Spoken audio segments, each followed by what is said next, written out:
Have you ever wanted to play a monster hunter similar to shows like Supernatural and Buffy the Vampire Slayer? Well, I have the perfect game for you, as on the RPG Goblin today, we are going to be talking about Monster of the Week, an RPG that is specifically made to emulate those kinds of shows, where you play as a monster hunter that is chasing down and hunting monsters. Now, you're supposed to be able to find their weaknesses and figure out mysteries behind them and save people while doing so. It is such a fantastic game, and one of my favorite parts is the characters that you can play in this game are based off of tropes from these sorts of shows, such as The Wronged, which is similar to Dean from Supernatural. It's absolutely amazing, and if you love this style of show and really want to try role-playing it out with a group of friends, I highly recommend getting the game.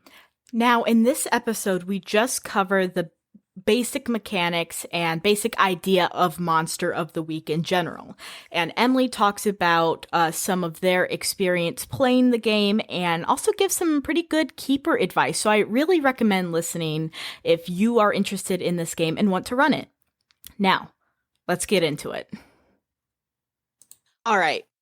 So I guess the best way to start this off, first off, welcome Thank to you. the to our first recording, at least, of TTRPG and Talk to Me, the my new podcast. I still haven't figured out quite how to do an opening for this yet, but I'll figure that out later.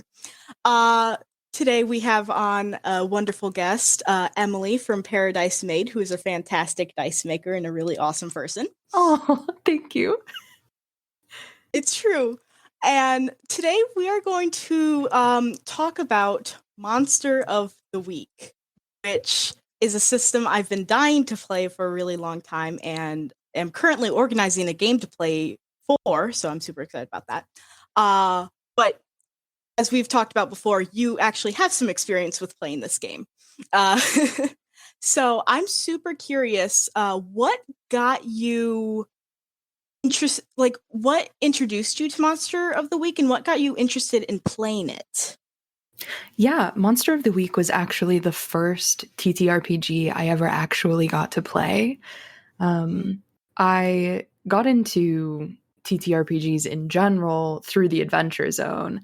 I was I was listening way back in 2018. As Balance was still coming out, sort of like the end, if I remember correctly. One of my friends sent me a Snapchat, a video of her bookshelves that she had reorganized, and she had the podcast playing in the background, and just that clip made me laugh so hard that I had to ask. I was like, what are you listening to? That sounds incredible. And so she sent me the link. I started listening, and then my spouse and his friends and his brother wanted to play D&D, and so they said, we know you've been listening to a D&D podcast for a month. Will you run a game of D&D for us? Because you're the most qualified person that we know. So I started, they put a lot of faith in me. And so I started running for them. And then that, of course, made me want to play even more than I already did. And I started looking online because I didn't know anybody at the time in real life who knew how to play D&D or was interested in running a game. And so I started looking online. I joined a few Discord servers, and actually one of the ones I joined had a Monster of the Week campaign starting up. So I said, okay, like, it's not D&D, but I'm up to try anything, honestly. I like to think of myself as a mildly adventurous person, at least when it comes to like trying new games and playing and stuff like that. So I hopped in, and it was so much fun. And it ended up being a really short-lived campaign. I think we only played a few sessions, but it really lit a spark for me. And I actually ended up transitioning my group over to Monster of the Week as our system, because they, as players, are all super experienced with video games and board games, specifically the styles of video game and board game that give them a little bit more freedom and flexibility than D&D does. And so they found the rule set of 5e pretty limiting, which is wild. If if you know like the 4th edition rules or even older, like the fact that they said that 5e had too many rules is like, I understand now that that's wild. But yeah. Sorry, what were you gonna say? That's amazing. I wasn't going to say anything specific other than I haven't played or really looked at 3.5 or 5e, or not 5e, 4e that much, but just from what I've heard, like when people like, especially since the 1D&D stuff is coming out and stuff, everyone's talking about like how it might lessen the rules and stuff like that, and they're like, oh, 5e is even better than all of these previous editions. It's like, God. Yeah. Yeah, really comparatively rules light. If you've ever looked into Pathfinder, from what I understand, it's more similar to older editions. I have recently been looking into Pathfinder and Starfinder, which has been a very enjoyable experience, but at the same time, I'm like, oh, good. Because really there's crunchy. Definitely a lot. Yeah, there's definitely a lot, but I think it would be really fun to play sometime if you're playing a super long-term game. But what is the beauty of like Monster of the Week, at least from my experience?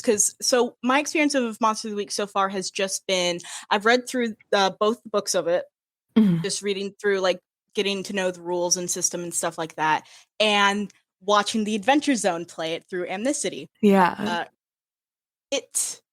And I watched that for the first time, that is still, I balance is very near and dear to my heart, but Amnicity is so good. It is one of my favorites that they've done. I just love what they did with the characters. I love how Griffin GM'd it and everything, and so it made me so excited to try Monster of the Week, and especially now that I've been looking into actually playing other systems, that was like the first one on my list. I'm like, I'm playing Monster of the Week no matter what.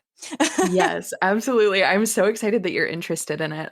For my group specifically, the thing that I thought would really appeal to them, that I was luckily right about, was the sort of like the ability to take it and place it in any setting, and also the flexibility. Yes. Yeah. So Monster of the Week is, it's like styled after a genre of TV referred to as Monster of the Week, right? Which is like the X-Files, Supernatural, especially the earlier seasons. If you watch Doctor Who, the 9th and 10th Doctors really, like, honestly, their seasons of the show are structured almost in the same way as a Monster of the Week television show, where it's like episodically the characters go through and they investigate these different happenings, or go through different adventures if they're not investigators, because that's one of the great things about Monster of the Week, is it takes this framework and then allows the players to pick really any archetypal character that you can imagine within those bounds. And there are like expanded playbooks beyond just the originals that add on more sort of different styles of character to suit people's different like tastes in character and in play. Absolutely.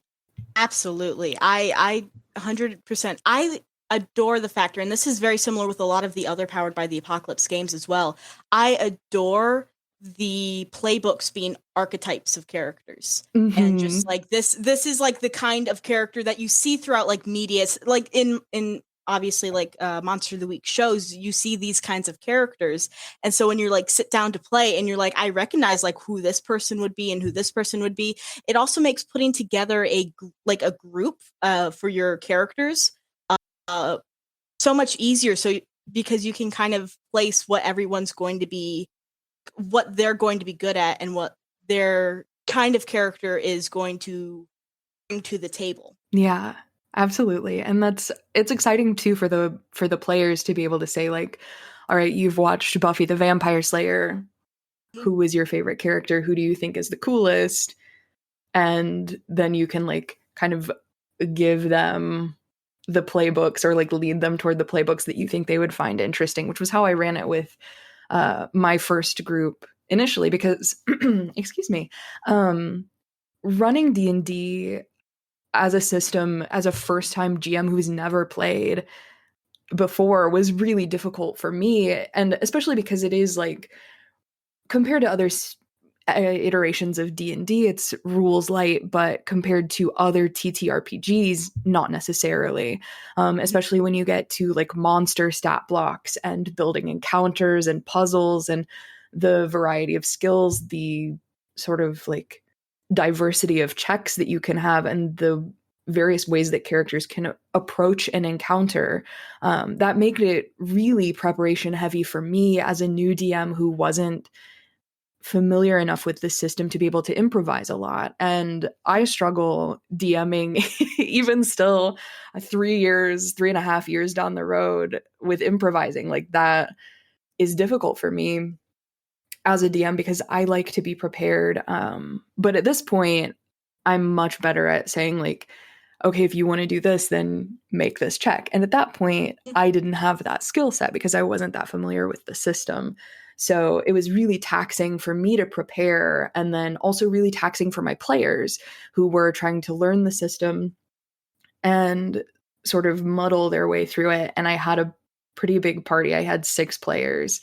Oh, wow. Yeah. I know, that's a lot of people. It was definitely ambitious, and like, luckily they were good sports about it. They just also didn't enjoy it, and I wasn't having fun running D&D for them as a system, for all of the reasons that I listed before. It was just not really working for what I was capable of as a DM at the time in trying to reach their like more free-form goals. Like, you know, they had a hard time sort of conceptualizing the constraints of action economy and combat and things like that, like reaction, bonus action, and then their proper action with however many attacks, the variety of things they could do, you know.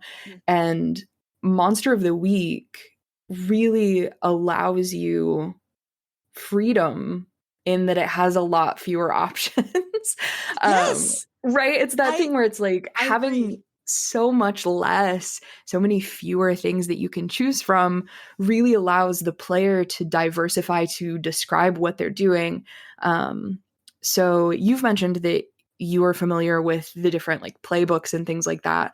But just in case there's anybody listening that isn't, I was hoping I could pull up one of the playbooks. So I've got all of the Monster of the Week resources, which I'm sure you also have since you said you've been reading them. But if anybody's interested, yeah, they're pretty easy to access. And honestly, they're really like beginner friendly. There's a very clear explanation on each sheet, and sort of the different moves, in quotes, like that's what they're called by the system that you get, are laid out for you, right? Like, do you find that really, really helpful? Well, that is one of my favorite things, especially when it comes down. So along with just the playbooks and like having their special moves listed. So special moves are like just specific to playbooks, but then there's the basic moves that everyone can make. Right. And They for clarity, have- your playbook is like your class. Yes, playbook is class. And what I love is Monster of the Week has I can't remember exactly what it's called, but it's essentially a player resource that has all of the basic moves and all the basic moves laid out and described for you, along with what else does it have on it? It has that the Hunter Agenda. That's what it's called. So It has all the basic moves laid out for you, and then how like luck works, which is a mechanic in Monster of the Week, how harm works, which is like taking damage, recovering, and like what happens at the end of a session. Because what also Monster of the Week is really interesting with is at the end of the session, you essentially get to ask questions, and if you say that correct me if I'm wrong because I haven't run a game, but you ask a certain list of questions, and if you can, I think, check off 2 or more, you get experience, which can have you level up. So leveling up in Monster of the Week is very interesting because it doesn't actually happen as a group thing. Right. But yeah, I love that they have all of the moves, which are essentially your actions, laid out on your character sheet, and then you can just download one additional sheet that has everything else on it. Yeah, That's it's it. the player. There's a player reference sheet, Mhm. which outlines like and further defines and gives really clear examples of the different things that you can do. And there's also a keeper reference sheet, which was a lifesaver for Yes. me when I was first sort of like approaching it, because I started Monster of the Week as a player, right? Mhm. And I was, for the record, I played a monstrous character. Ooh. I played a like 19-year-old. Her name was Carmen Blades. I named her. I named her after. She sounds so badass. I know. She's actually named after a biologist who made a cameo Ooh. in a cryptid video, like a cryptid documentary I was watching on YouTube. Um, and I That's saw that her name was Carmen fantastic. Blades.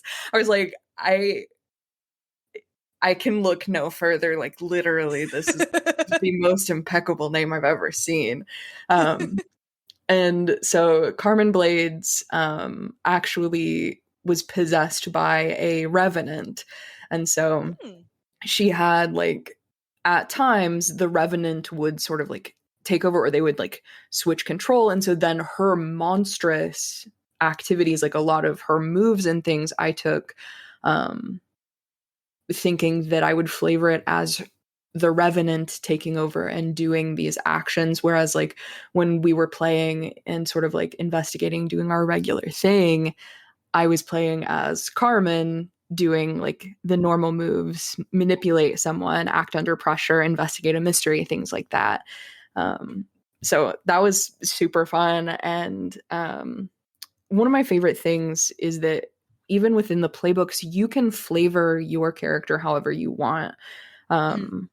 There are a diversity of different features that you can pick, and often like you get options for the moves that you take based on your playbook. And then as you gain experience and you level up, you can opt to take moves from other playbooks. And I think that's universal in Powered by the Apocalypse games, or at least most of believe them, right? I believe so. So I've been looking through some of the others, and um Thirsty Sword Lesbians, actually, I was reading through last night. Is it Um amazing? it's so good. I I want want to to play play it so so bad. badly. Yes. If you're listening Yes. and you want to run a game of Thirsty Sword Lesbians for me and Willow, please let us know. Yeah, please. I literally reading through, like, I didn't even read through many of the rules. I was just looking through the playbooks for fun, and just reading through those, I'm like, this sounds like the most dramatic and Mhm. just absolutely amazing thing that I have ever seen, and I want to play so bad, because it's just like drama and stuff like that, and like, building these like relationships Mhm. and also getting into relationships and stuff like that. It's just like, it's really cool and like so cute. It's amazing. But I believe that is also an ability that Thirsty Sword Lesbians does have, is that you can take from other books, and I believe that's in Apocalypse World, which was the first game that was made with Powered by the Apocalypse. Mhm. And Dungeon World, I think, is also one that does it, and Glitter Hearts might do it as well, which are all Powered by the Apocalypse books. But yes, that is a very, I adore that. I adore that of Powered by the Apocalypse, that you can just take moves from other playbooks if you think they would fit your character. Right. Yeah. And And so then you basically make like a custom class that way. Mhm.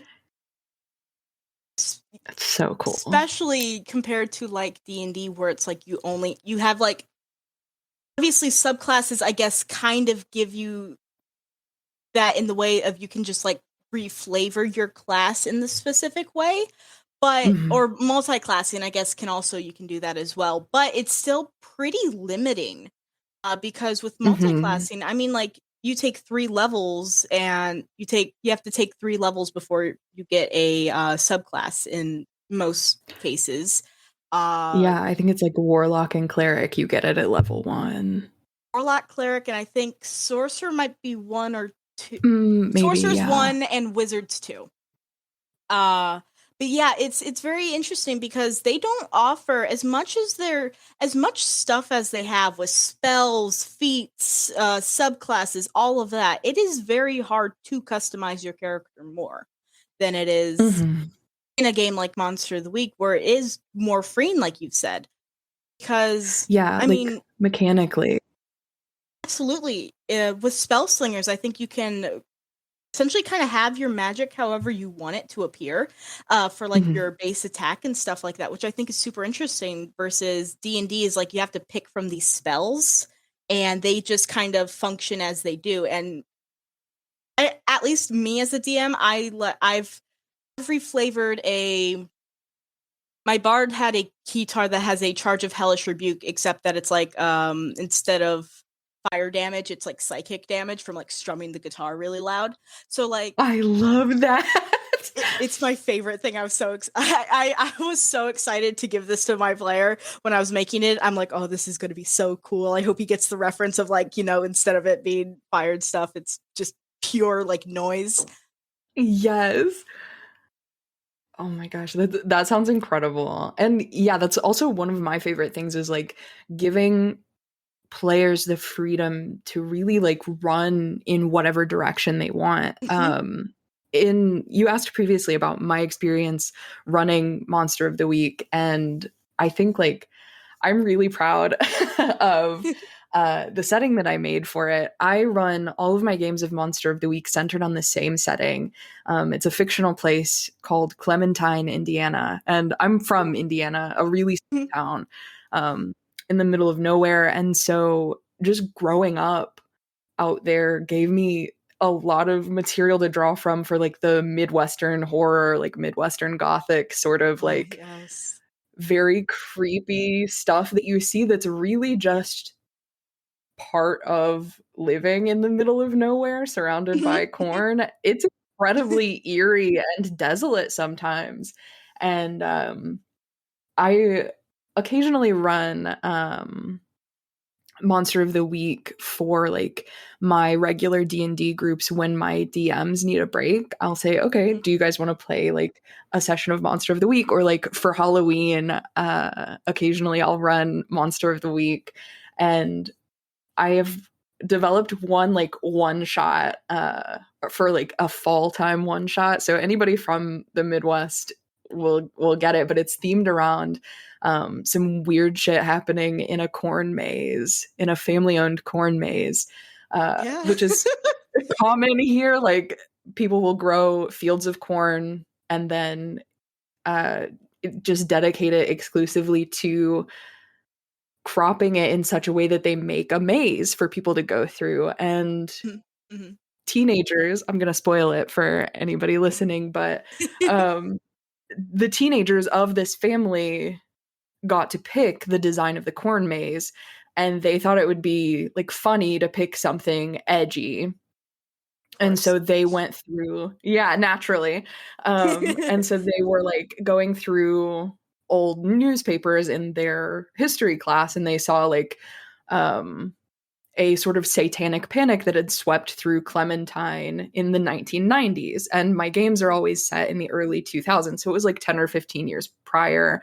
And they saw things were like these weird, quote, satanic symbols were cropping up all over town. And they thought, oh, this was just like people punking people. It would be hilarious if we made the corn maze in this pattern.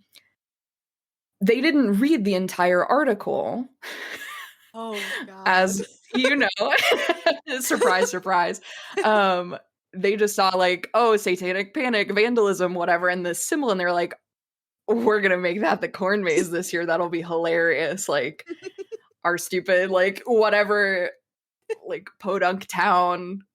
Nobody will know that they're walking the like satanic panic corn maze. Except what they failed to read was that those sigils were popping up in areas where people had suddenly and violently died. And they were actually residual marks left over from demonic happenings that happen in Clementine every, like, I think it was 30 years. So it wasn't due to happen for another 15 or so years, but they plotted out the map for the corn maze, and in doing so, got the corn maze possessed by a demon. And so then people were like going into the corn maze and not coming out, and a bunch of creepy shit was happening like while people were in the maze. And it was wild. And so then the nature of the mystery is sort of set based on who my players decide to be. My initial group wanted to be like sort of older guys like investigating, which is pretty typical for the group that I was running for, right? My husband and his friends and his brother. And so like one of them was playing the Flake, who is a conspiracy theorist and had read all of this information. And then one was a hermit who lived back in the woods, who got sick of hearing all of the screaming from the corn maze. This kind of group of like some like half of them were really in on the like, let's solve what's going on, and half of them were like, I'm tired of whatever's happening. Like, I just want the happenings to stop happening. I'm just a tired dude. So like I had them. Yeah, they're just dudes. Half of them were like wild about it, and the other half were like so sick of everything. It was so fun to run for them. That sounds amazing. That sounds like so much fun. Oh my god. And what I love, it was great. Very quick, I love also with Monster of the Week, you can just have some dude and have it fit in like the story like perfectly well. There is like, a playbook that is the mundane. Like I'm just some guy and I've got wrapped up in this and now I'm dealing with monsters, you know? And I think that's just so fun to have it like just almost be more real people, where in like D&D and a lot of more of these like super high fantasy, I mean like the characters, as much fun as it is, have like elaborate backstories where they've already done so much and things like that. Sometimes it's cool to just be some guy. Right. Yeah, genuinely. One of them was like this really dorky deputy from the sheriff's office who kept getting sent out to like look in the corn maze and kept getting too scared to go in by himself. So then he saw these guys like going to investigate, and he was like, hey, I'm gonna tag along. I'm here to help. I mean, I'm here to lead this investigation. Adorable. But the reason I got so off track, but the guy who like lived back in the woods is actually a spell slinger. Ooh. Yeah, and so he just seems like this crotchety old man who lived out in the woods and didn't want to be bothered, and he was actually like a very like nature flavored spell slinger. That's amazing. It was so good. And then the next time I ran this was for a group who played a bunch of teenagers whose friend got yoinked by the corn maze. So some kids I kind on of bikes, like yeah, like they were all in high school. Yeah, one of them was the like basically a very early like magical girl style, like early 2000s jelly sandals, and like Nico Kitty, like everything from like 2005, 2006. Like huge fan of anime culture, and like Sailor Moon was her biggest inspiration. So her magic, she was doing the same like moves as the crotchety old forest man, and they flavored them so completely differently. It was hilarious to see. Oh my god, I love that so much, because again, it just comes so much to the point. It's more so how a player decides to play their character versus like the class really mattering too much.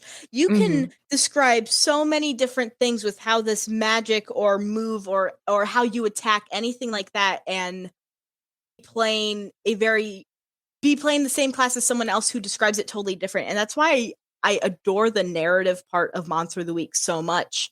There's just so much wiggle room to just play some really interesting people. And the one person who played a flake in your game, I so far in the game that I'm getting together with my siblings and my friend, my brother's going to be playing a flake who is just an absolute trash bag of a dude. Amazing. Lives with his parents, has like over like 5,000 hours in World of Warcraft, is a Reddit user, like drinks energy drinks all the time, and has like his own like supernatural monster podcast where he just like completely says things that are totally random. Like just spews it all out, and he is unaware that like a actual supernatural world and beings and stuff like that actually exist. And so it's going to be so amazing to like introduce that character into the world where monsters are, and like see how he reacts and like what he ends up doing. And like I can even imagine him changing like his podcast to actually start giving actual monster facts and stuff like that. Like it's just so interesting because again, same character or same class, but like he's like just so into monsters and everything that just is fascinated with them but doesn't actually believe they exist, versus like someone more in a conspiracy theory is like they exist and like trying to prove why and stuff like that. Two different ways of playing the same class, and it's amazing. The flake in my game, he actually was a journalist who stumbled into the truth about supernatural happenings that were being covered up by the government. Yes. And so he was hired by the government to go like basically sort of head off other conspiracy theorists because he was so good at like tracking these trends and checking things out and like basically doing the National Enquirer thing, except finding actual like supernatural and extraterrestrial things that were happening.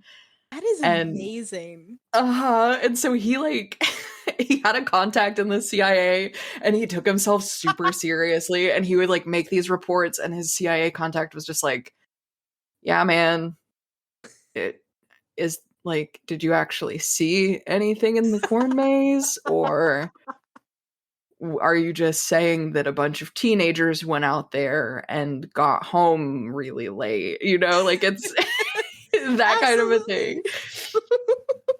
Especially if people like, and that's also the fun thing with Monster of the Week is like, there's even moves that relate to these things where it's like talking to people about the supernatural. Like, like even with manipulate someone, like you can almost try and convince them things don't exist. There's a mundane move where it's telling them about the supernatural and you can like protect them better, or something like that. And I love that that's an aspect of the game because most NPCs wouldn't know anything other than ones that have like been directly afflicted by these monsters and creatures. And so I just think it's so fun. Absolutely.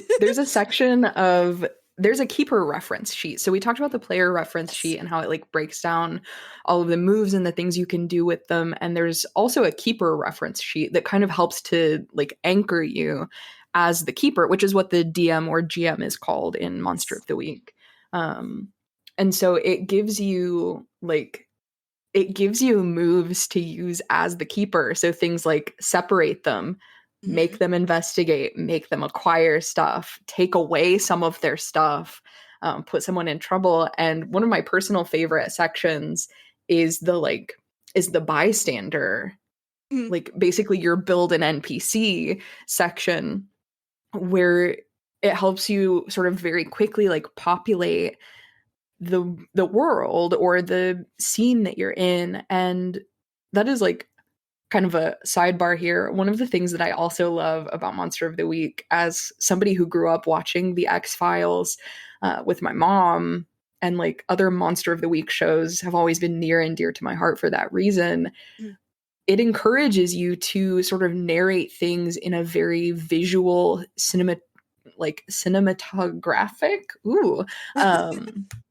fashion where it's like describe things that are happening off screen, you know, like the camera pans over. And so I integrated that a lot into like the way that I spoke as the keeper. And I even do it now still as I DM a game of 5e for some of my friends. And it's like, that's just deeply ingrained for me. But I also love that as a sort of dramatic device. Like, if your players are sort of like stuck or lacking motivation or something, the fact that Monster of the Week, as it's built, encourages you to say, as the scene changes to a dimly lit room in a house on the opposite side of town, you see like so and so doing this weird thing, and then they're all like, wait, where is that? And I'm like, man, I don't know, it's up to you to figure out. Yes. I love there's even actually in Thirsty Sword Lesbians, they refer to, instead of it like being what would you normally say, they like refer to it as a scene. You're playing out a scene with someone else. And I love the idea of taking it more. I love narrative play. I love narrative play so much. And that's something that with D&D, in the campaign I'm running right now, that's D&D. I've been almost trying to introduce more of the narrative play and stuff like that into my games, but it's kind of it's a little hard to do sometimes when your players are kind of playing more with how 5e is run normally. Yeah. So I have some that will engage in really good conversation and stuff like that and like provide more of the narrative things for me, while others will not. Right. Which there's nothing wrong with that. It's just I'm like, how do I encourage this to happen? Because this is one of the players from that game is I'm wanting to invite to like Monster of the Week, and so I'm like, Monster of the Week is like super narrative, and he wants to play it and is super excited about it. But I'm like trying to make sure he knows it's super narrative. You say what you do, and then I call for a move, stuff like that. Like it's not just I roll for investigation, or I just cast this spell. Like there's more steps to it to actually explain what you're doing. Yeah, absolutely. And I think Monster of the Week is played really well in the Adventure Zone. So if you can get them to listen to that a little bit, that's like a great example, even right off the bat. Especially off the bat. I actually re-listened to the first 2 episodes of Amnicity the other day while I was making ravioli. Excellent. Yeah, it was a great time. I like made it all from scratch, and it took me like 2-3 hours to do it. And so oh my god, that sounds amazing though. Yeah, it was super great, and it also just made me so happy to re-listen to it again. But I was thinking that when I was listening to it, I'm like, if I could get him to listen to this, I think it would be a great example of also being proactive. And also, since they only had experience with D&D, I remember a few times where Griffin mentioned like, oh, instead of just saying you're going to do that, actually act, like tell me what you're trying to do and I'll call for the move. Like that specifically, it's like learning this new system and getting used to it, I think would be super helpful for this player. And so I might try and suggest that. He's never watched anything actual play before. Oh, wow. Which I find crazy. I know, especially now when that's like how a lot of people are getting into TTRPGs in general, is by like seeing or hearing somebody else play. Yeah, he actually got into it. He got into it by watching Stranger Things, and the first time he played was at a public game in like a game store that we were playing in as well. So we actually were part of his first introduction to D&D, but he thought of it more as I can just do whatever I want. And also it was in a public game where there wasn't really spotlight and like more narrative play or anything like that. Right, so his introduction wasn't the greatest, and from that he's definitely learned a lot and enjoys the more narrative play. I just wish to get him more into it so that he'll like, because he'll do fantastic in Monster of the Week if he gets into that narrative play. I know he will. Yeah, it's hard sometimes to get players to like come out of their shell. And also, especially if they're coming from 5e, where they do rely on like, okay, I'm gonna roll Arcana to see what I can figure out. It's like one of my favorite tools. If I can backseat keeper you for a second, one of my favorite things to do with players who have a hard time adjusting to a sort of lighter system in the form of Monster of the Week from D&D is to say, describe what that looks like. Like, how are you achieving that? Like, how is Jinx, your character, gonna go about doing X, Y, or Z? Like, are they going to pick it up? Are they gonna ask for it? That kind of thing. Like, kind of helping them in baby steps like that. And then just getting to a point where I'm like, what's that look like? Or describe that a little bit more for me. That kind of thing where I like really give them the chance to sort of think out loud and talk through the actual action of what they're doing. I feel that's kind of like the stepping stone, I think, between like saying, okay, my character is going to roll to do this versus like my character is going to do this thing in this fashion versus, oh, I'm going to come over here and pick this up and investigate it, right? It's like gently sort of like pushing them further and further away from shore. Yeah, I've done that a little bit as well, because that's even just from listening to actual plays and stuff like that, I've learned so much. But that's kind of what I do, is try and push the idea, but give opportunities of descriptive moments for them. And like, can you explain how you're going to do this? So like in one of our last sessions, his character had to steal another party member's sword. And so I had him work through how he's going to do it, and he went through the whole process. And then once it got to a bit of a more narrative area, I took over kind of describing what happened based off of the information he gave me for what he wanted to do. And that worked so well. That was so good. And that's exactly why I know he would thrive in that environment, because he knows how to make up those scenes, and it's very awesome. it's right on. It's very good. I'm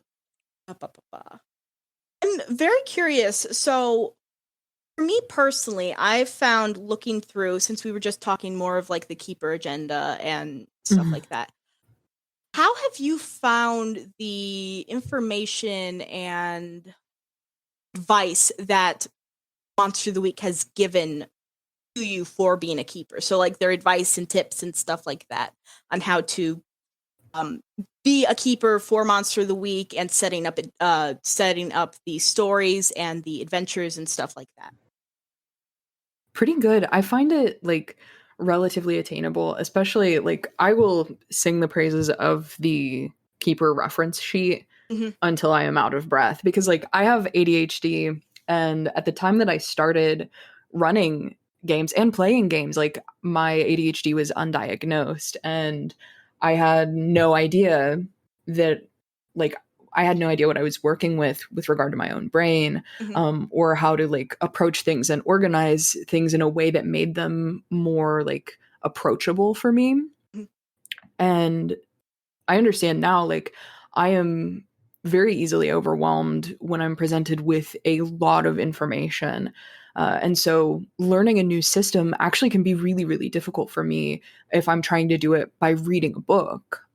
So like being able to listen to the Adventure Zone and hear them play it, or joining my first game and sort of having my keeper walk through things with me, providing the reference sheet, the player reference sheet to me. And then when I decided to run, being able to consult the keeper reference sheet was huge for me. I found the way that the game designer boiled it down into that it's 2 pieces of paper or 1 piece front and back. That was massively helpful. And then I was able to go through and like highlight it. And so that I think is an immensely useful tool that I don't know if it was intended for that purpose or just for like quick consultation, but I found that like being able to look at it there and then sort of go back and consult the manual in and of itself, like the proper manual, and read those sections, really made it a lot more approachable for me. And if anybody is like looking at it, I would encourage you, if you're feeling overwhelmed, to sort of start with the reference sheets and work your way backwards if you need to, because I feel honestly like all of the information you really need for the most part, outside of maybe some of the like keywords that are used for like weapons and sort of the like gameplay definitions like harm and luck and how those mechanics work. Outside of those things, everything I feel is laid out in a very straightforward and sort of conversational way. I, for a couple years, was in a game, a Warhammer 40K game. And that was an absolute nightmare for me in terms of like the player's handbook was massive. I was just starting to get a hold of the different like rules and mechanics and things like that. And then they reformatted and rewrote the entire book. They redid the system and I had to completely relearn. And the guys I played with were like, you were just getting it too. And I was like, I know. I just got a grasp on it. And then they changed it. They yanked the rug out from under me. And so that as a system is the most dense thing I have ever approached Warhammer 40K. It was a lot of fun because of the group I was playing with and because they're my good sweet boys and they were so patient with me with regard to me having to look things up and or like looking things up for me in sessions and stuff like that, like helping me make that system more attainable when I struggled with it. And so like looking at that versus looking at Monster of the Week and the way it's written, it's really like conversational in that sense, I think, when I read it. And so that I find massively helpful. Like, do you agree? Does that help you too? I absolutely agree. Even so, I've read through the entire book just because, again, I wasn't to the point of actually getting ready to play the system, but I was so curious about it and like the rules and everything it's set up. And it's been a while since Amnesty. I like listened to Amnesty, so I'm like, I'm just going to read through it. Even the way the book is laid out with essentially all of the very basic and most important information first for like players and like playbooks being very early on and everything like that. And even like going over the moves and everything just right off the bat. Very nice, especially with if you're planning to read the book. And then I also love the idea of having just one core book instead of like having a player's handbook, a monster manual, a dungeons master's guide, all of that. I love having just one book. Because it's so great because if I had someone in person who wanted to play Monster of the Week, I could lend them the book to look through, and I could also then have that same book to keep as my own reference. And I agree as well with what was intentional, I believe, was making it more simplified to run, having the quick reference sheets, because the idea is some of these books is being able to very easily pick up and play. Yeah. And that's why I think the sheets, these like agenda sheets, are fantastic and were purposeful to be heavily relied on, especially as like just important tools. I lost my train of thought. You're totally fine. But I think that was completely on purpose for them to be heavily relied on because they are so useful, especially the hunter agenda, because I think I don't even need my players who one has listened to Amnesty and the other two have no experience with Monster of the Week at all. Well, all of them have no experience, but my one brother did listen to Amnesty. I literally could just give them this agenda and they would be able to play. Especially as the keeper, I can just present the basic information of this is more of a conversation game.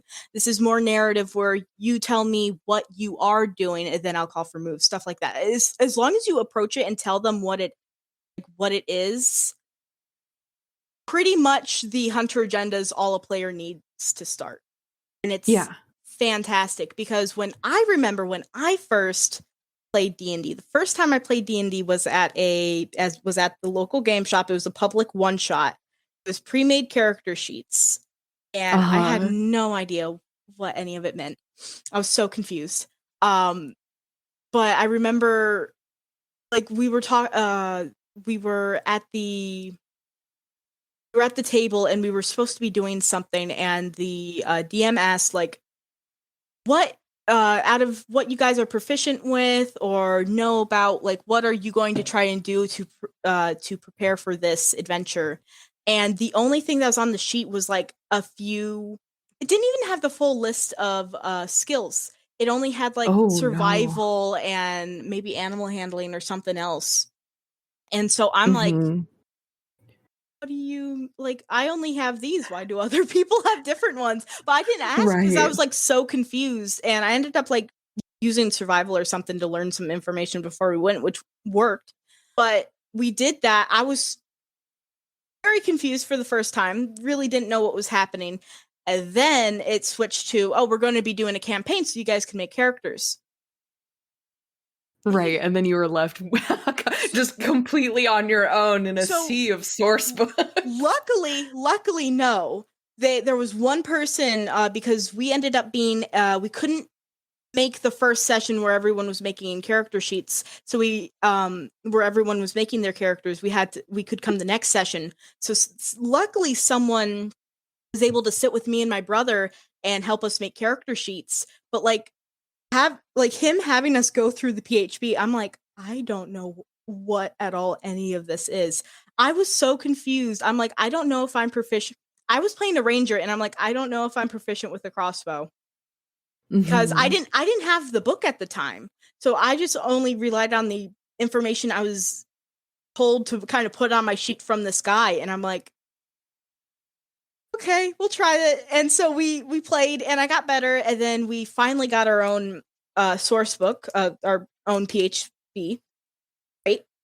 And so then from there, making characters got easier. But I find once you start adding on all these other source books, especially when they give options for spells, feats, and all of that, and Unearthed Arcana, things start getting really overwhelming. Absolutely, yeah. For a new player too, I'm glad you had somebody that was able to guide you, and sort of like help you through. I appreciate it to this day so much because it was so, like, just sitting there and like kind of being asked, like, oh, what do you want to play? I don't know what's even available.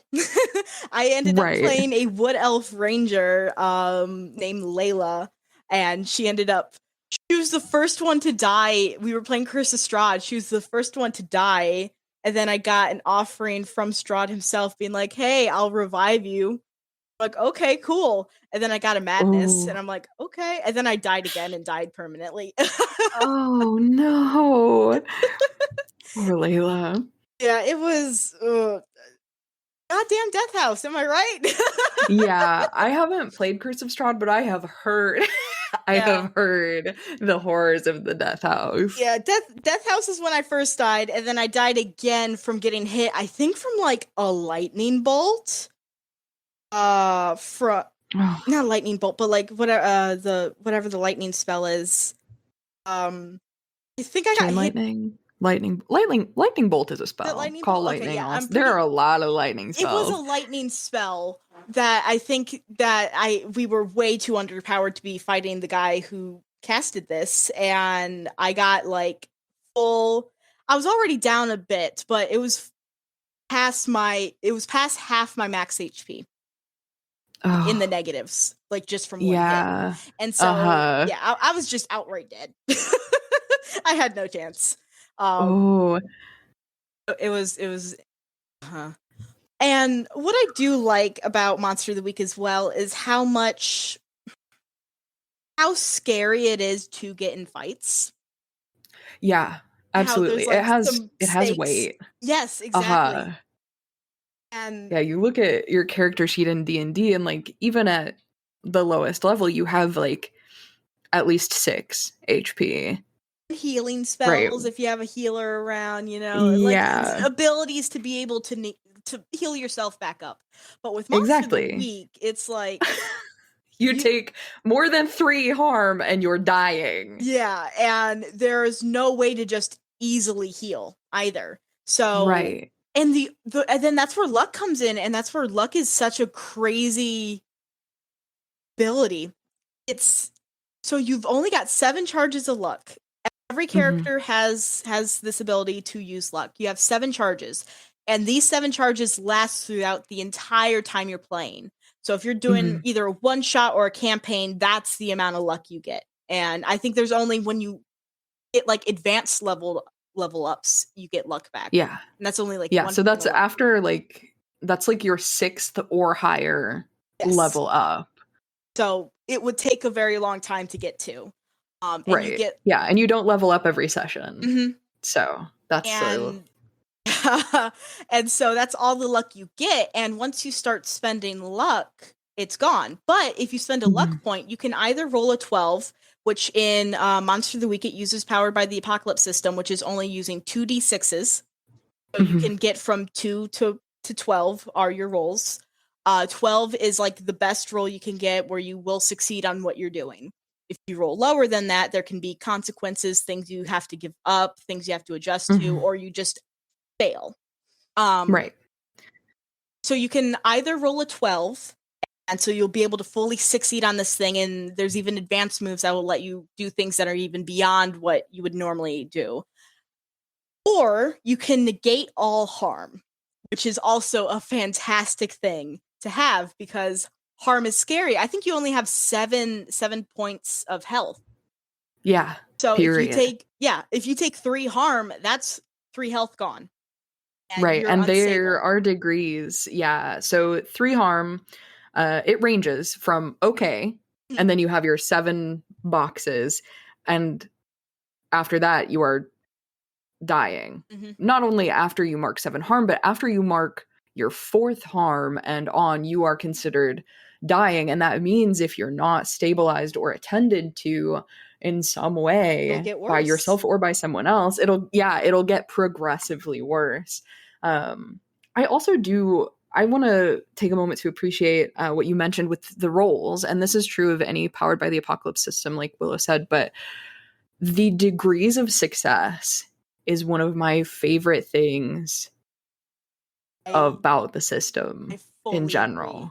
It's like 6 or below, there are going to be consequences, right? And like I, as the keeper, tend to like grade those consequences based on how low they're rolled. And there are guidelines for like the negative consequences of rolling badly in the keeper's reference, Which and I sort of also in adore. they're so good. And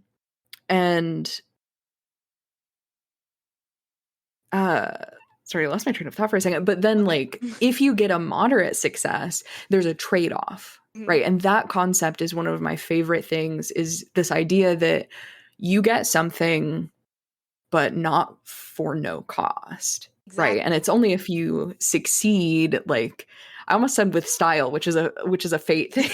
If you roll like a 10, 11, or 12, then you get to do what you want exceptionally well. And I feel like that sort of grades things in such a way that other systems that have just like a D20 rollover or roll under often don't. Especially in the way of if you fail your D20 roll, you usually don't get anything or don't get to do anything. Yeah, that's actually something that I as a DM have learned from my time like running Monster of the Week, is kind of to grade the failure in such a way where it's like, if they were really close, I will give them something, right? Like I was recently doing a skill challenge with my players where they were on a raft and they were trying to find someone who was lost on this body of water.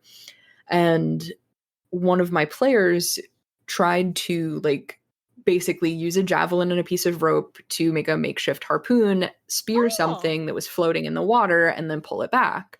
And so in a skill challenge, typically you want to use your skills, but I will allow attack rolls to be considered skills for the purpose of a skill challenge if they're being used in this sort of fashion, right? Where it's like to achieve something. If you're using your weapon as a tool, I will still have you make an attack roll because that's the best representation of using that weapon.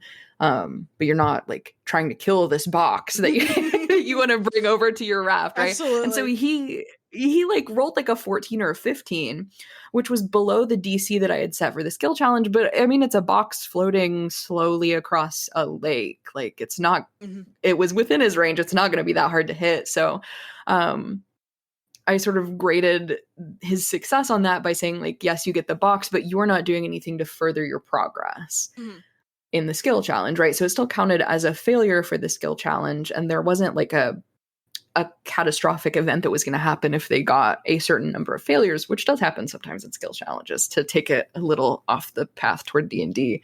But like, that's one of my favorite things that I, as a DM, have taken from my time, like as a keeper and Monster of the Week, is like giving something and not just taking if they almost succeed or if they fail only by like a near roll. And also if they barely succeed, right? That's also something that I feel like I don't enact negative consequences because D&D as a system doesn't really support that. And so players can get kind of butthurt if you, if they're like, well, but I succeeded, right? And it's like, barely, but like, you know, I try not to, I don't like punish them for that or anything, but you can like not make it like, oh, you did it absolutely perfect. You like exactly, you just did it, and maybe there's a little bit of a struggle, like not anything bad. And that's what I also kind of what I really do like about taking not necessarily that approach, but that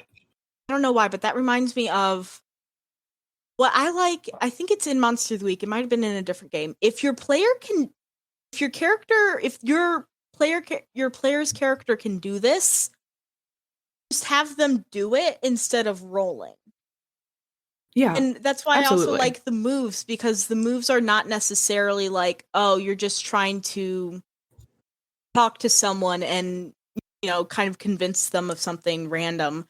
But it's like, it's specifically about the supernatural, possibly even like seeing something. Like the moves you take the moves because something more drastic happened, something that's a big deal. It's not just like normal everyday things that it's like, oh, you're just rolling for it. Yeah, absolutely. And also on the track of kind of the various levels of success and stuff like that. What I also love about Monster of the Week, if you fail a roll, so if you get 6 or lower, you mark an experience, which means you then get an experience. I think it's like 5 experience points, possibly, to level up. It is? All right. Yeah. You mark an experience if you fail a roll. So something bad will happen, but you get an experience point, which is exciting because that means you get closer to leveling up and being able to improve your character more. And that's what I also do like about failing in Monster of the Week. I don't feel bad. I don't feel like I would feel bad if I was playing. I failed on something that was already hard to do. And obviously it goes bad, but I end up getting some sort of reward in a way.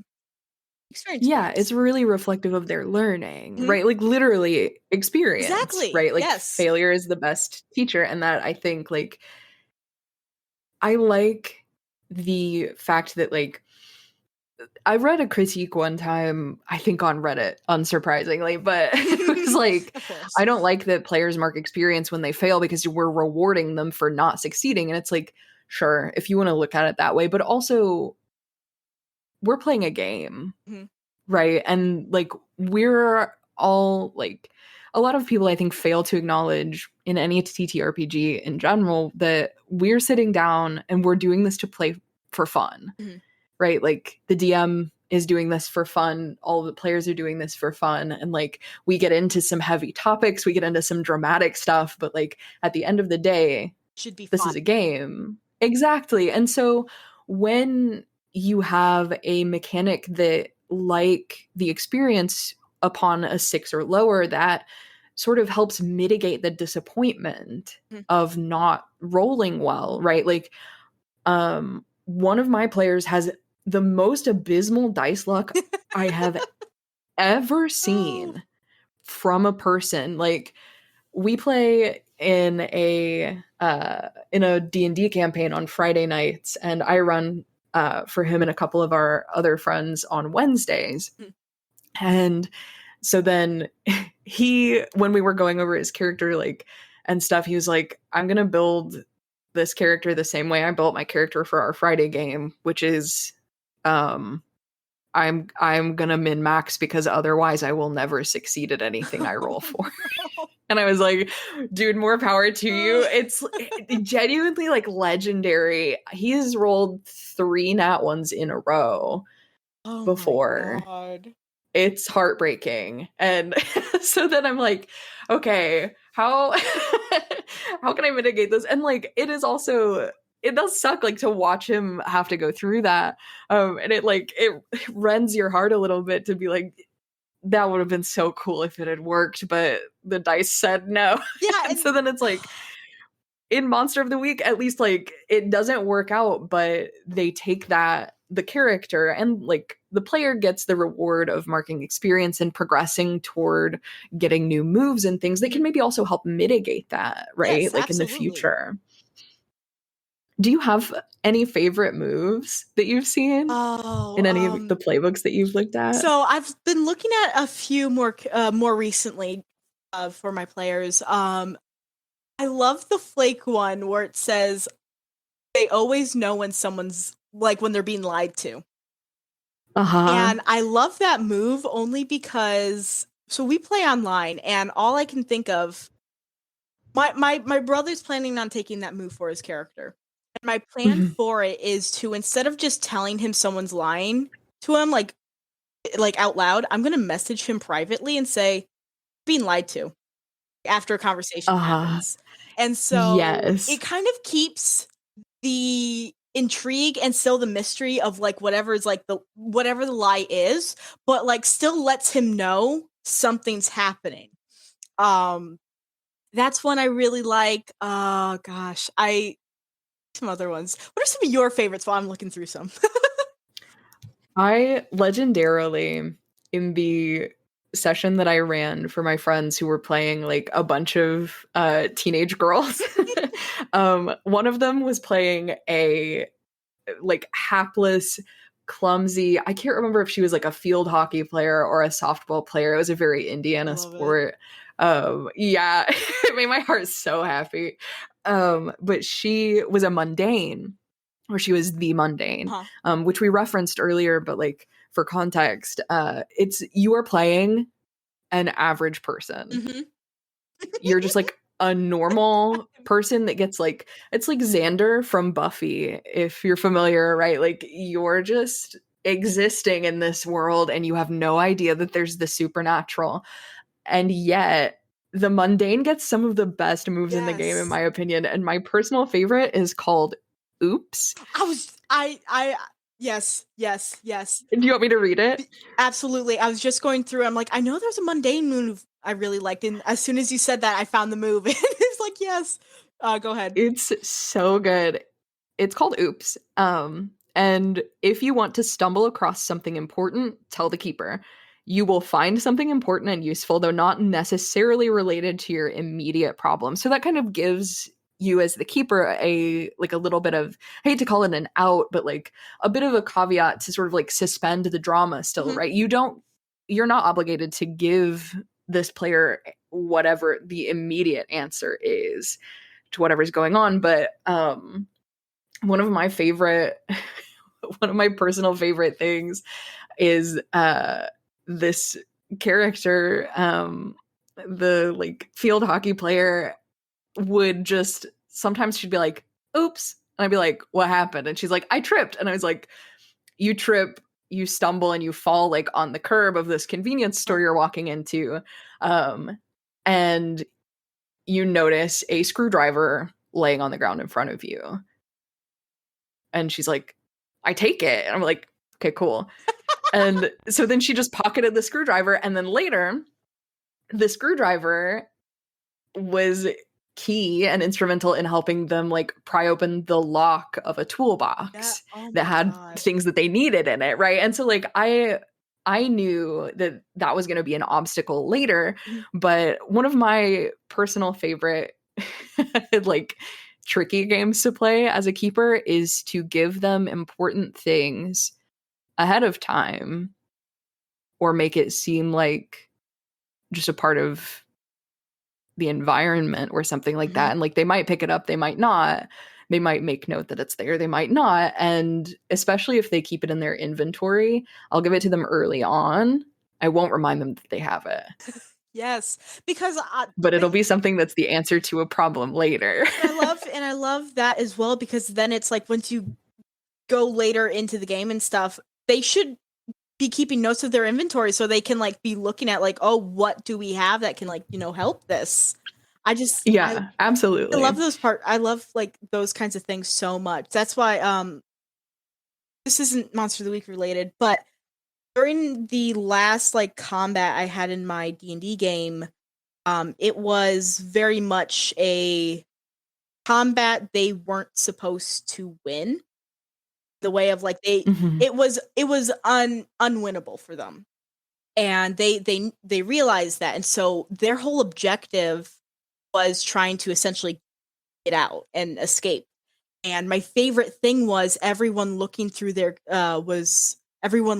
all their items and character sheets and spells, like trying to figure out what to do, because the DM NPC that's a part of the party just went down and he's on 2 failed death saving throws.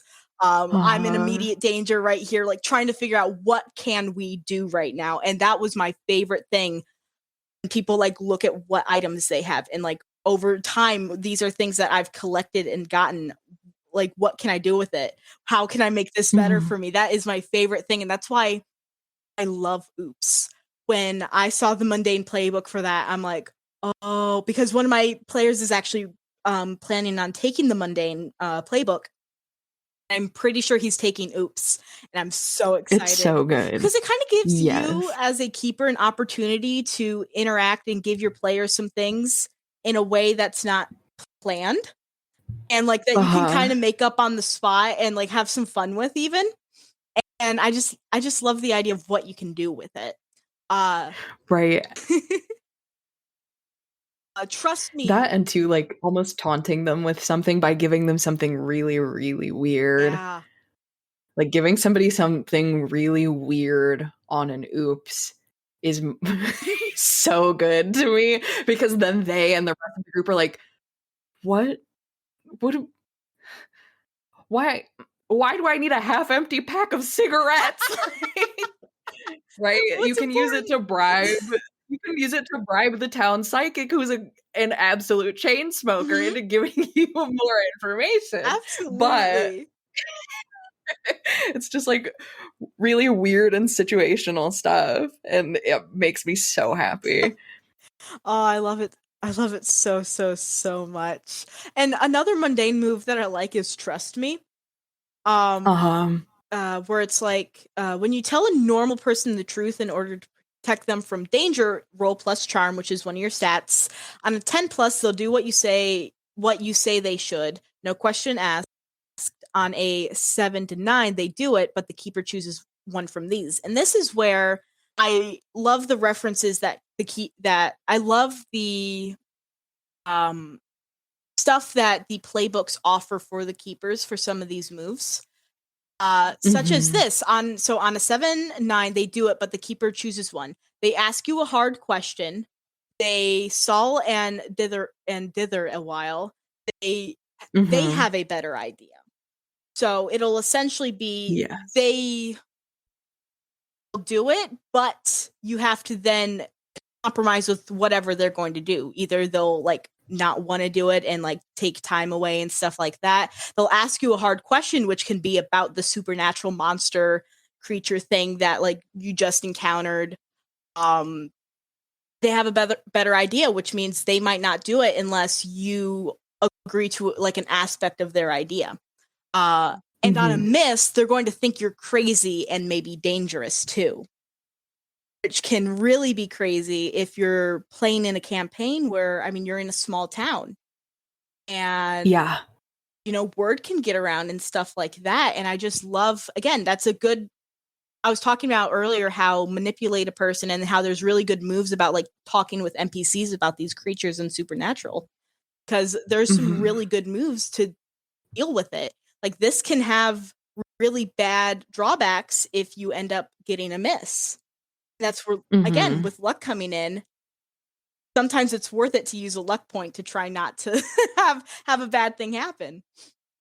Yeah, absolutely. Especially if they're talking to somebody who like could make things really, really difficult for them. Like a deputy talking to the sheriff, trying to convince her that everything that's been going on in the corn, like, I promise, ma'am, there is a legitimate reason that I drove my cruiser into this cornfield, which was an argument that one of my players had to make. And he failed, and he spent a luck point to succeed. And because he felt it worth it to not lose his job. Because that can mean losing resources. That can like lose important things that will affect the game later. And that's also where it's so interesting, because using luck, because you only have so many points, you really have to decide, is this worth it? Is this worth it enough to do? Because if you use it all up, you get doomed, which means bad things start to happen. Yeah. And that's what I also like about the luck mechanic, is that it is scary to lose all your luck. It's worth it at the times, but then you're going to have to be careful and hedge your bets. Yeah. And I like reflecting that, like, even before you start getting into like the doomed like mechanics and things like that, really starting to play with it, I like to sort of reflect the loss of luck or the expenditure of luck by saying like, okay, who's spent the most luck? That's the first person that's getting hit. If I, as the keeper, like, if they corner a monster and I don't have any logical target to go after, like, nobody has hit it first, nobody has provoked it, but it is confined and it wants to get out, it's going to attack somebody in an effort to escape. The person who spent the most luck is going to be that person. I love that. That is a really good way of doing it. And especially, thank you. Yeah, because it's a good way to start, like you said, it's a good way to start showing it early. Like, there are consequences to using up your luck, even though it is such a great mechanic and a good thing to use. Some consequences and things you have to be careful of, and I really want to do that once I start running. Like, imagine especially if you have like maybe a character that gambles, like you could start showing like, oh, they were more lucky before, but now you haven't been bringing home as much as you have. And you've been like getting gypped, stuff like that. Even relationships with other people, you can try and show some luck dwindling down with that in creative ways.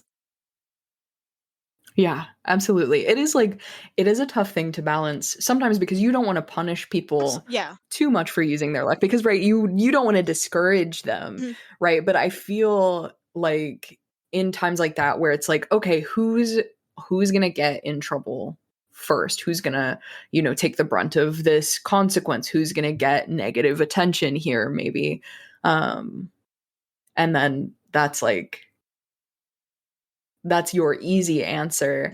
And I don't ever do it with anything that's going to like cause like grievous consequences to the player or to the group. Absolutely. Because that takes the fun out of it, right? And it's like the point of playing the game. But I do like kind of emphasizing like your choices have weight the instant you make them, and those carry, right? And I find that like as a keeper, that's something that I have a lot of fun playing with, and sort of the narrative flexibility of Monster of the Week makes that really, really easy for me. Because also, as the keeper, you don't roll dice, for the record. Like, there are conditions that like you follow. So typically, if a player attacks a monster, they will do harm to the monster, and the monster will harm them back. Period. That is a given, right? Because Monster of the Week, you're running on low quote, like relatively comparatively low HP. You can only take so many harm before you start getting like messed up. And like that means that it really encourages creative play and a bit of like forethought, you know, planning, trapping, that kind of thing, like deliberation. It's not just a combat game, which Exactly. makes it Yes. really exciting. Yeah, for people who don't love like the aspect of 5e where it's like everything can be solved by just killing them. That's not the case in Monster of the And Week. I also love the way that they handle it's not just like an initiative order, but almost Mhm. how like, you know, people almost a natural initiative order forms with how either how the players and the monster react and act off of each other. And Yeah. doesn't even like you don't even have to follow the same format throughout. If you do end up getting in combat, you don't have to follow the same format of the order of people of what order people are going in, because things change. Especially, let's say Yeah. someone gets hit by a monster and it ends up pushing them way back and they aren't necessarily in direct contact of the battle anymore. They then need to start making their way back, but that means that what would be quote unquote their turn isn't really a part of it anymore. And Right. so then you have to work with like, oh, you end up coming back after, and that's where the more narrative things happen, where it's like, oh, your other hunter companions end up trapping the monster and you're finally able to come back, almost having a bit of a Yeah. consequence like if you do get hit, because sometimes there's also monsters that they encourage monsters to have like kind of special abilities and stuff like that, you know, being able to throw something or having weaknesses or strengths against things is super fun ways to run a combat if a combat does happen. And Yeah. you know, having your hunters be creative about it. And another thing I love about reading through some of the keeper agenda stuff is they encourage, if one of your hunters comes up with a really interesting solution or thought for what a weakness could be for a creature, reward that. Have that be what it is. You know, encourage, Yeah, absolutely. like reward creative thinking and use of like ideas and things that you can do. Like, you would absolutely adore a hunter to be able to make this really awesome elaborate trap that would work perfectly.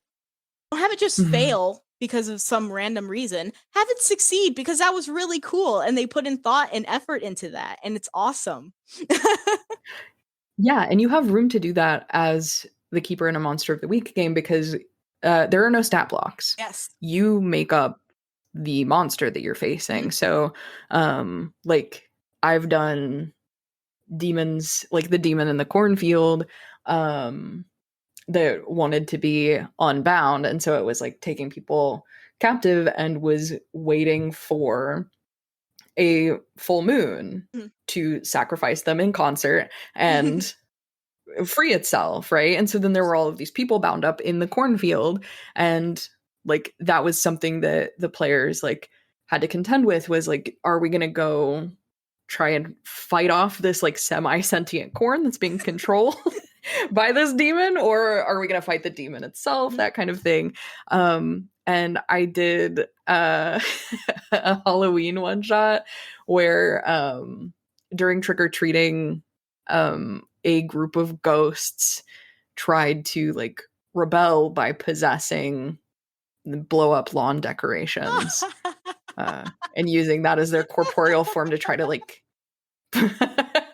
terrify people out of town and like hit. It wasn't very effective combat wise, but they were a nuisance and they were scaring people, right? That was the one that I did with all of the teenagers, or that was the second one that I did with my group who were playing teenagers.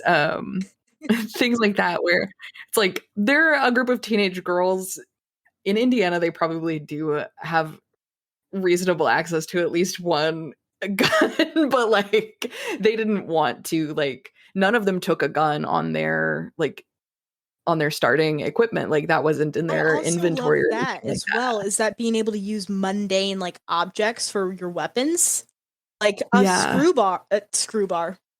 was thinking a screwdriver and a crowbar. My new favorite weapon is The ultimate multi-tool. Absolutely. Mine is the crow driver. The crow driver, yes. Yes. But like that's what I love is like you could have just a crowbar and be able to have it function as a perfectly good weapon in this game, but it might not be able to do stuff against creatures that don't take any damage unless it's hit by its weakness. So, but it can be still useful in figuring out how to open something up, being able to open more things up because you have this crowbar. Like I love the non-gun options in Monster of the Week so much because it encourages also picking from your environment. You can put tools in the environment of combat and have players be able to be like, I'm going to grab that and use it because it seems good. Absolutely. And that's what's kind of sad about D&D in a way is that to be able to actually do decent damage and make it matter in combat, you need to actually use a weapon and you can't just use like a tool or like a chair or something because you need like a specific feat to even be able to do a decent amount of damage with it. And it's so sad because it'd be so cool to just be able to like pick something up and just smash a person in the head with a rock, you know?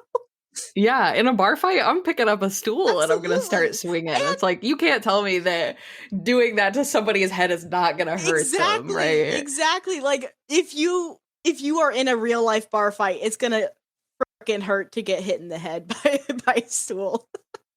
Exactly. And I think there are like arguments that it's bounded accuracy, right? Like, you're not proficient. Like, how hard is it to pick up the stool and swing it? Like, and if you're that kind of thing, like, let me do it. If you're proficient with like a dagger, you can use a piece of broken glass, you know? Like, like things are I would kind of argue close. the same thing.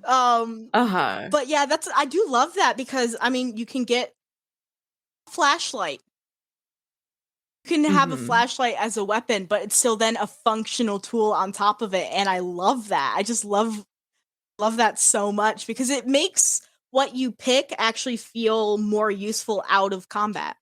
You can pick like video cameras and equipment and stuff like that.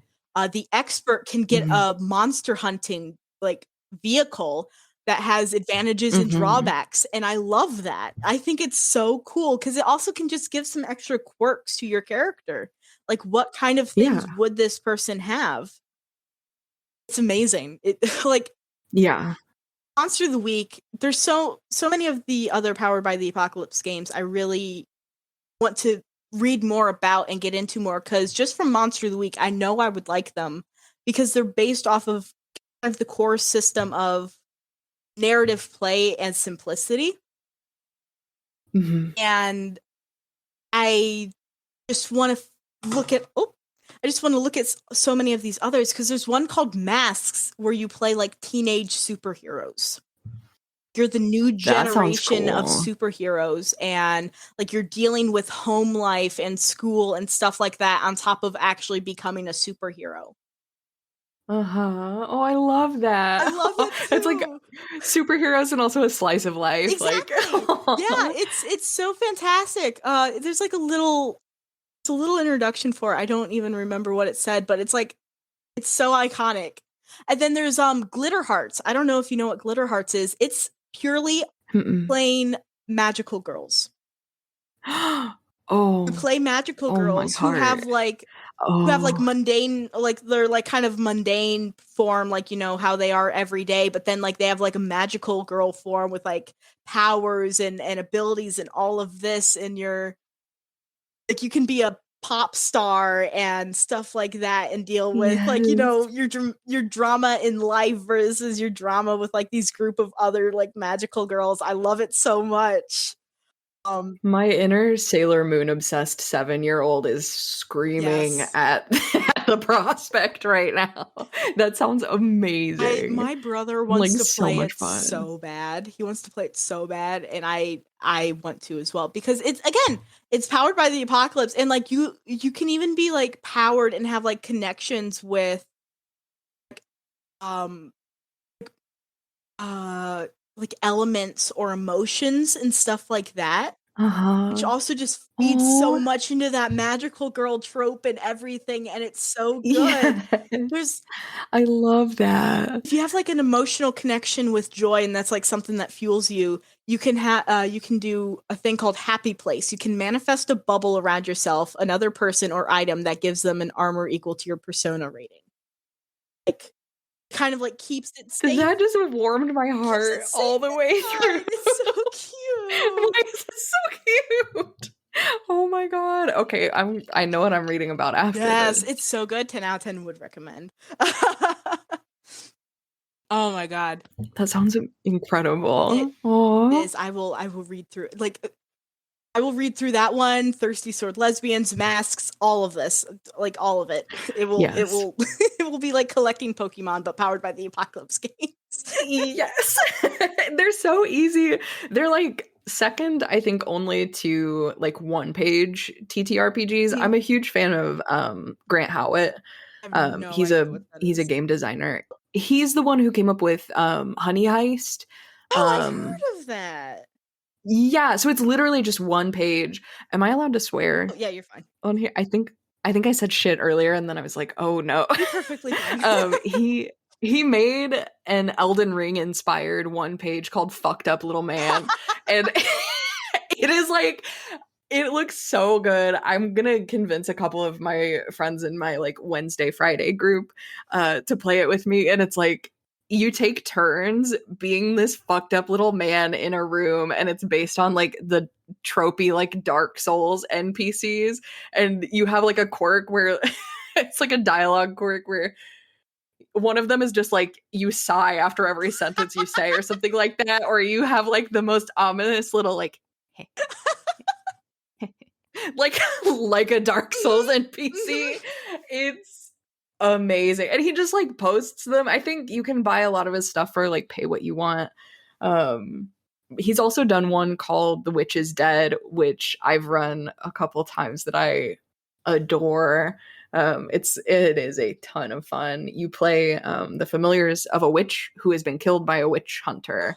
And so you have to bring the witch hunter's eyes to the corpse of your witch like within a certain period of time. I think you have like a week or something like that. But you're playing like a crow or a bunny Aw. or a bat or an owl.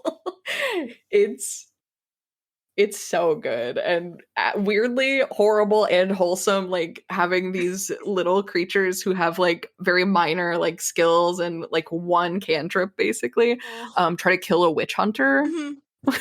Sorry, I just hit my mic. That sounds so cute. It reminds me, so we did like I did like test recording and stuff with Magpie Uh, a while ago, and they told me about a RPG called Wanderhome. And it's about they would be able to explain it better since they've played it, but it's essentially you play these little creatures, and it's about like it's a collaborative story game, so there's not really a DM. Like you all make up like places mhm. and NPCs that you go to and like stories and stuff like that. And you're Aw. essentially like trying to find your home. And it's the way that Jay described it sounds so cute. Sounds like the most wholesome, cute thing that I have ever seen, and it's like so adorable and just like it's so sad as well, like finding your home and like going through all these Mhm. adventures with people, and it like even talks about like your character might leave at some point because they found a place to call home and like stay there and stuff, and it's like, oh, my heart. My heart. Oh, that sounds so cute. It does. They shared the PDF with me and I've looked through it a little bit. It's almost got like little playbooks as well, where it just kind of gives you Oh, some inspiration for your character and what you do, and like you can play like little birds and like probably some mice and stuff. I just like little creatures and they're so cute. But it's all about just that narrative group storytelling instead of it being more like a DM to a player. It's just like you do it as a group all together and it's right. adorable. Love it. That sounds so good and so cute. It does. I one day I'll play it because just want to. It sounds so good. Oh my god. This has been so great. Just being able I've had so much fun. Same. Just being able to talk and like hear someone who's actually played Monster of the Week is also just super great for me because I just like listening to someone play it is one thing, but also hearing experiences and how like people think about it is another, because you can actually get an idea of how it's going to be like to run and even get some tips as you were able to give me and people who would be listening and stuff like that. This has been fantastic. Thank you so much. Thank you so much for asking me to come talk about it. I could yell about Monster of the Week ad infinitum. Yes. So genuinely, if anybody has questions about it, you know who to ask. Ask Emily Paradice.made on Instagram. But yes, I would love to have you on more because I mean I know that you mentioned playing Fate before. If you would ever like to talk about that, any of the one-page RPGs would be super awesome. Just if there's anything else that you would love to talk about, I would be so down because this was fantastic. Yeah, I've had a ton of fun. I'm so glad. And I would love to come talk about Electric Bastion Land. I know we talked about it briefly, but I would love to tell you about that and hopefully like share it with more people because I think people would really, really love it. It's so wacky and so fun. I think so as well. I would love to hear more about it because this just a little bit I've heard from you and I've read Pure Chaos. Absolutely. It is the wackiest game I have ever played, and it is designed to be just so silly in the best possible way. I can't wait. Yes, I will need you to be on again to talk about Electric Bastion Land because I need it so much. Thank you so much for coming on. Again, this was amazing, and you'll definitely be back on again. And I can't wait to actually just let me know. I can't wait to re-listen to this and like just hear it all again and like start editing and stuff. It'll be so good. Now, this is the end of the Monster of the Week episode. Thank you, everyone who listened. I really hope that you enjoyed it. And don't worry, I do have Emily on again for a future episode, but that will come out in a few weeks. Now, a big thank you to Emily again for coming on. Again, you can find her at Paradice.made on Instagram. She's a fantastic dice maker. You can also find my podcast at the RPG Goblin on Instagram, dots in between each words. And yeah, I hope you're excited about the next episode that's coming out next week. It should be on, I believe, January 27th, and I am ecstatic. I hope to see you then.